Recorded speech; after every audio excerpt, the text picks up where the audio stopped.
How to get real estate leads. That's a very common and very important question we get to solve for today. In this video, we get to use Facebook ads to solve for that real estate lead question, but more specifically, we get to use the Facebook traffic campaign to do so. So be sure to stay to the end to learn how to get the exact ad copy we'll be using in today's video. Let's begin.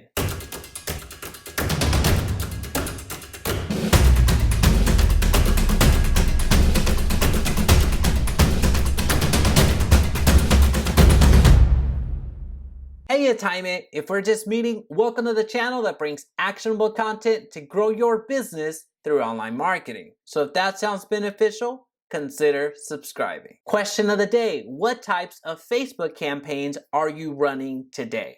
Are you running reach campaigns, lead campaigns, traffic campaigns, conversion campaigns? Let me know in the comment section down below. The traffic campaign is the most versatile type of Facebook campaigns you can run today, as you get to decide where you want to drive attention to, where you want to drive traffic to. So in other words, all you need is a link to get started. You don't have to worry about conversions. You don't have to worry about setting up a lead form. None of that. All you need is an online link. So as you may have guessed, what's on the other side of that link is extremely important as you're spending money to send people there.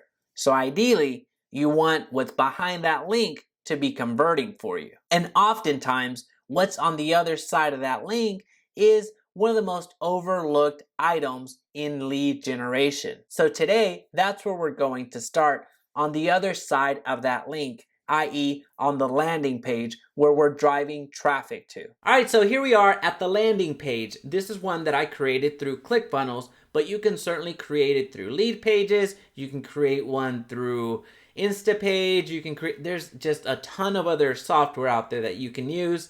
If you want to use this particular one, then I will link it down below so you can just upload it into your ClickFunnels account. You do have to have a ClickFunnels account in order to have it, or just upload it. If not, you can replicate a similar version of this in your own lead page generator. So I want to talk about what makes this effective. I use this very same template in most of my buyer lead campaigns. So whenever I'm advertising and driving traffic away from Facebook, I use a version of this funnel, a version of this landing page. So let's look at it. I restate what I'm offering. So in this example, it's the list of homes. And then I attack a little bit of the problem, so address a little bit of the pain point, and then a little bit of a, hey, here's the resolution, here's the pleasure, here's the answer to what you were looking for. In this particular one, I only ask for the name and the email. I have enough confidence in my retargeting, and I have enough confidence in my email follow-up that I don't always ask for the phone number. And a lot of it has to do with the place of the funnel that I'm attacking. If I'm on top of funnel, middle of funnel, bottom of funnel, then it'll dictate if I'm going to go straight for the ask on the phone number. And it just varies. It just varies based off what I'm trying to accomplish. So this one is one that I just pull from. And if I need to add the, let's just say the phone number, it's very easy. Just go to edit page. I know I'm going down a rabbit hole, but bear with me. I'll just clone that, type here, enter your phone number, boom, boom, boom, change that to phone number, go to advanced, change that to phone, save, preview, and there you go. So it depends on what I'm doing. It's very simple to do and change, and that's the benefit of landing pages. I do make sure that I include the same image that I used in my ad, so you see that on the back. And then when people submit their information, it'll look like this. Check your email. Again, I want them to submit their actual real life email, so I always deliver my lead magnets via email instead of just linking it in the back end. And that's another question that I commonly get. Well, how do you deliver what you promise? How do you deliver your lists? How do you deliver them? Is it in a video format? Is it a PDF? Is it a document? How do I deliver it? Well, the answer is I link up ClickFunnels with LionDesk and have LionDesk, my CRM, deliver it. And the way that I make that connection is through Zapier. So I use Zapier to connect my ClickFunnels to my LionDesk and then have LionDesk take over my automations from there. And there's videos on this channel, so I'll be sure to link them down below so you know exactly how to do that. In addition of the message of check your inbox, I do include a phone number, so if they do feel like they want to contact me, they have that avenue right then and there. And I provide a little bit of urgency. Hey, the appointments are filling up fast, so let's get to talking. We can schedule on your time. And the way that they can schedule on their time is when they click here, they go to Calendly. So that is a free appointment setter, a calendar, that appointment calendar that you can create. Again, it's free, and then pre-populate what time slots you want. You can pre-populate the amount of time that people can book. So essentially it's a booking service, if you will, but it happens to be free. So I'm a big fan of that. So really, as you can see, this is very simple. If you're used to the traditional website that has all of these fancy widgets, all of these fancy options, buyers, sellers, information, guide, MLS, and all that other stuff, that has its place. But when it comes to you delivering what you promised in a paid format, so whenever you're running Facebook ads, Instagram ads, Google ads, YouTube ads, then you do want to deliver what you promise right off the bat, rather than them clicking over and then being lost in your traditional website. Again, the traditional websites are awesome and that's great. However, when you're running paid traffic to them, you don't want people to affect your conversion. You don't want people to get lost and not give you what you are wanting, which is their contact information. One quick favor before continuing, please be sure to hit the like button so this video's reach is magnified and others benefit. All right, so now that we've covered the importance of where you're sending your traffic to and covered the elements that make a good landing page work, then let's actually create our traffic campaign. And if you've run any type of ads in the past when it comes to Facebook, then you know what this is about at this point. This is our ads manager. So since we're running a special ad category, which is in the housing ad, if you're running housing, credit, and employment, then it is considered a special ad category. So we're going to click on housing, and really what that's going to do is limit our targeting on our ad set. So you'll see that in a few minutes. We're going to go with traffic. I'm not going to worry about naming for this video, so I'm just going to leave them as is. You would name you would name the campaign, then you would also name the ad set over here where you're going to be driving your traffic to. For our example, we're going to be driving it to the website. You can drive it to a place where they can download their app. You can drive it to Messenger, which converts it into a Messenger campaign. You can drive it to WhatsApp. So you have options, but primarily what most people use this type of campaign for is driving it to the website. So that's why I was mentioning that you just need a URL to get started with traffic campaigns. And then the dynamic creative, it provides different images, different titles, different things that you input into your ad copy, and it serves them up randomly throughout whoever is seeing your ad. So it's pretty cool. And then the offer, drive more conversions. By creating an offer, people can save and get reminders about. It's a little bit more difficult to do in the real estate space, so not many people use this feature unless you're selling something as it regards to products. So if you're selling products, then it makes a bit more sense. Or if you're selling a service that you're discounting, then it also makes sense there. Now, these are the restrictions that we're seeing when we select the special ad category, which housing happens to be in. So when it comes to saved audiences, you can't do that. When it comes to the lookalike audiences, you can do a variation of a lookalike audience, but the traditional lookalike audiences are gone. You can still do custom audiences.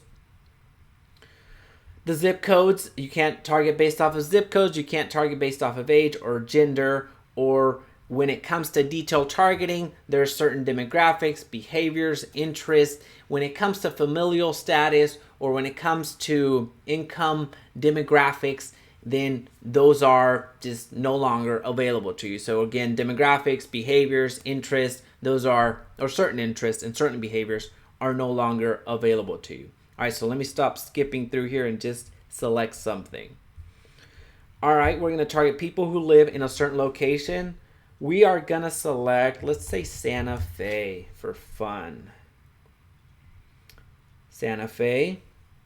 So you can see the minimum radius we have to work with is 15 miles. In the past, you had 10 miles. And then you can also go a little bit smaller to a 1 mile radius. If you're not running a credit, employment, and housing ad, then you can still do that. And that is still there for you to do. But since we're not, we are limited to what we have. Which is not, I guess it's a little bit of a downer, but there are ways around it. So that's something that you see throughout the channel. You have various ways to advertise. For our purposes today, we are going to leave the detailed targeting blank. We're going to leave this as is.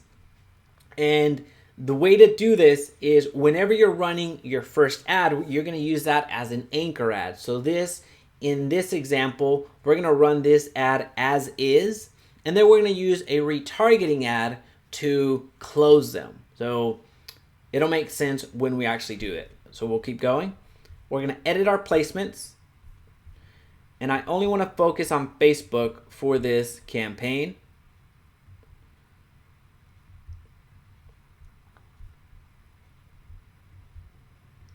Exclude the rest.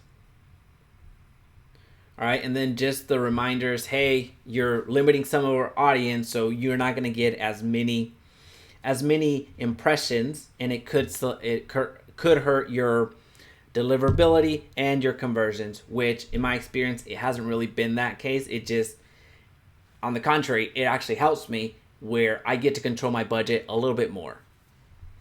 All right, we're going to leave it on all mobile devices. I want to optimize based off of landing page views, not just clicks. So I want people to actually have the landing page show up. Daily budget for $60,000.